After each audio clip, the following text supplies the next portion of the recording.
ضروریات وہی جو ہمارے والی ہیں. جبرائیل کے اصول بھی نہیں، فروع بھی نہیں، آباء و اجداد بھی نہیں، اولاد در اولاد بھی نہیں. تو جبرائیل کیا جانے باپ کی وفات پہ، اس کے انتقال پہ فراق کا غم اور صدمہ کیا ہوتا ہے. ہمارے صدمے کی کیفیت جبرائیل کو کیسے معلوم ہوتی؟ جس کے نہ اصول نہ فروع. یہ تو اسی پیغمبر کو احساس ہو سکتا ہے. دنیا میں تشریف لانے سے پہلے والد دنیا سے اٹھ چکا تھا، چلنے پھرنے لگے تو والدہ کا سایہ نہ رہا. چچا دادا نے دست شفقت رکھا تو وہ بھی زیادہ دیر برقرار نہ رہ سکا. زندگی میں پھوپھیوں کا انتقال ہوا، 3 بیٹیوں کا انتقال ہوا، نرینہ اولاد ساری ایک ایک کر کے رخصت ہو گئی. تو صدموں کا احساس کیا ہوتا ہے؟ یہ مصطفیٰ کو ہوتا ہے، جبرائیل کو کبھی نہ ہوتا. اور کہتا ہوں، خندق کے موقع پر صحابی نے پیٹ سے کپڑا اٹھایا تاکہ نبی کو دکھائے کہ بھوک کی وجہ سے پیٹ پہ پتھر بندھا ہوا ہے، پیٹ پہ پتھر بندھا ہوا ہے. تو جب صحابی نے پیٹ سے کپڑا اٹھایا تاکہ دکھائے پیٹ پہ ایک پتھر بندھا ہوا ہے، محمد مصطفیٰ نے اٹھایا دکھایا پیٹ پہ 2 بندھے ہوئے. تو جبریل کو تو لگتی ہی نہیں، کیسے رہنمائی ہوتی، عملاً کیسے نمونہ بنتے. تو دوسرا احسان یہ ہے، جن کی جانب بھیجا انہی کی جنس اور نو سے بھیجا. زیادہ وضاحت میں نہیں جاتا. 2 احسانات. اب آئیے بھیجے ہوئے کی 2 ذمہ داریوں کی جانب. 2 ذمہ داریوں کے ساتھ بھیجا. نمبر 1 تعلیم کتاب و سنت. نمبر 2 تزکیہ نفس. تعلیم کتاب و سنت جس کے کئی مراحل ہیں. تلاوت آیات کی تلاوت، اس کے بعد پھر ان کا معنی بتانا، پھر معنی کی مراد تک لے کے جانا، پھر اپنے قول اور فعل سے تشریح اور تفسیر کرنا، جسے حکمت اور دانائی کہتے ہیں. کئی مراحل ہیں. تو آپ 2 ذمہ داریوں کے ساتھ آئے. نمبر 1 تعلیم کتاب و سنت. دوسری ذمہ داری تزکیہ نفس، تزکیہ قلب، تہذیب باطن. یعنی آپ 2 کاموں کے لیے آئے. نمبر 1 شریعت کی تعلیم کے لیے. نمبر 2 تصوف و طریقت کی تعلیم کے لیے. نمبر 1 ظاہری نجاستوں کو انسان سے دور کرنے، انسان کو ان سے دور کرنے کے لیے. باطنی نجاستوں کو انسان کو ان سے دور کرنے کے لیے حضور 2 کاموں کے لیے آئے. عبادات کی صورت عطا کرنے کے لیے، عبادات کی روح اور حقیقت عطا کرنے کے لیے 2 ذمہ داریوں کے ساتھ آپ دھرتی پہ تشریف لائے. نمبر 1 تعلیم کتاب و سنت. نمبر 2 تزکیہ نفس، تزکیہ قلب. یہ 2 ذمہ داریاں اللہ نے قرآن کریم میں حضور کی بیان فرمائی. یہاں آپ سے ایک سوال کرنا چاہوں گا. حضور جن 2 ذمہ داریوں کے ساتھ مبعوث ہوئے، ایک تعلیم کتاب و سنت، دوسری تزکیہ نفس، بتائیے آپ نے کتاب و سنت کی تعلیم کن شخصیات کو دی؟ نفوس کا تزکیہ کن ہستیوں کا کیا؟ ایک جواب ہے، وہ متعین ہے کہ آپ کی یہ دونوں ذمہ داریاں صحابہ کرام پہ پوری ہوئی. کتاب و سنت کی تعلیم آمینہ کے لال نے صحابہ کو دی، تزکیہ نفس صحابہ کا کیا. آج اگر کوئی شخص کسی بڑے استاد سے سبق پڑھ لے، وہ پھولا نہیں سماتا کہ میں نے حضرت بن نوری سے پڑھا ہے، میں نے رشید احمد گنگوہی سے پڑھا ہے، میں نے حضرت مدنی سے پڑھا ہے. بلکہ اب تو ان سے پڑھنے والے رہی بھی نہیں. اب تو ان سے پڑھنے والوں سے، پھر ان کے پڑھنے والوں سے، پھر آگے ان سے پڑھنے والوں سے پڑھ کے بھی لوگ فخر محسوس کرتے ہیں.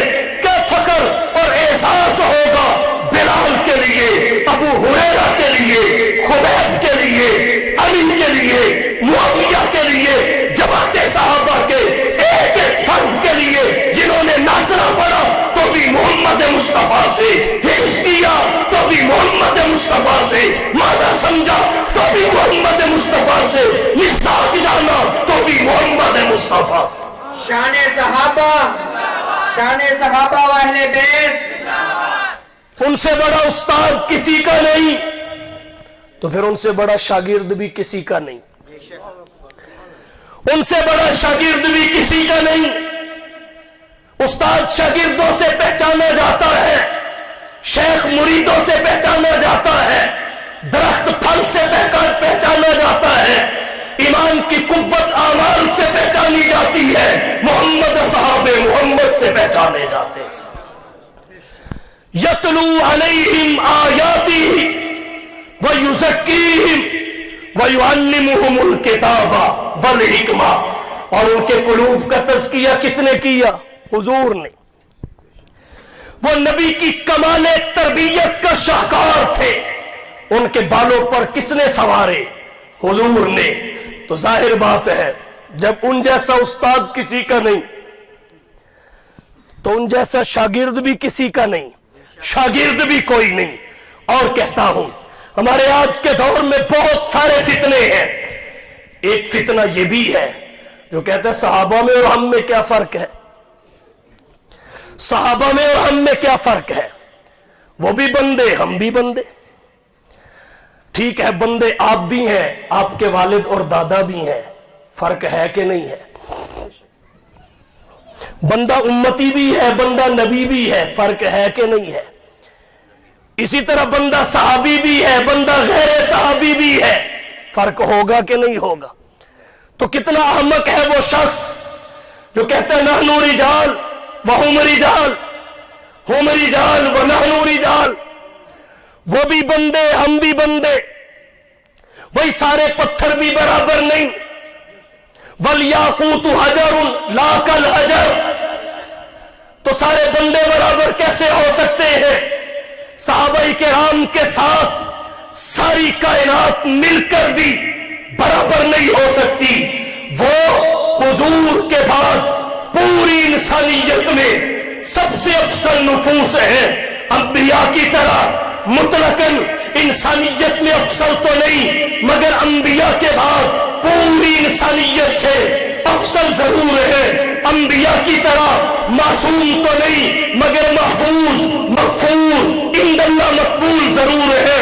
وہ معصوم تو نہیں, محفوظ ضرور ہے. ان پہ قرآن اگرچہ اترا تو نہیں, مگر وہ قرآن کے بغیر مخاطب اور محافظ ضرور ہے. وہ اسلام کے اوامر و نواہی کے منجد تو نہیں ہے, مگر اسلام کے بغیر ناقل اور شارع ضرور ہے. اور کہنا چاہتا ہوں ان سے خطا کا اللہ کی حکمت اور مشیت کے تحت صادر ہو جانا ثابت تو ہے, مگر ذمے میں باقی نہ رہنا یقینی ضرور ہے. وہ ربوبیت اور نبوت کے درمیان واسطہ تو نہیں ہے, مگر نبوت اور امت کے درمیان واسطہ ضرور ہے. جو نبی سے لیتے ہیں امت کو دیتے ہیں, نبوت سے پڑھتے ہیں امت کو پڑھاتے ہیں, نبوت سے سیکھتے ہیں امت کو سکھاتے ہیں, نبوت سے لیتے ہیں امت کو دیتے ہیں, نبوت سے سنتے ہیں امت کو سناتے ہیں, نبوت سے جانتے ہیں امت کو بتاتے ہیں.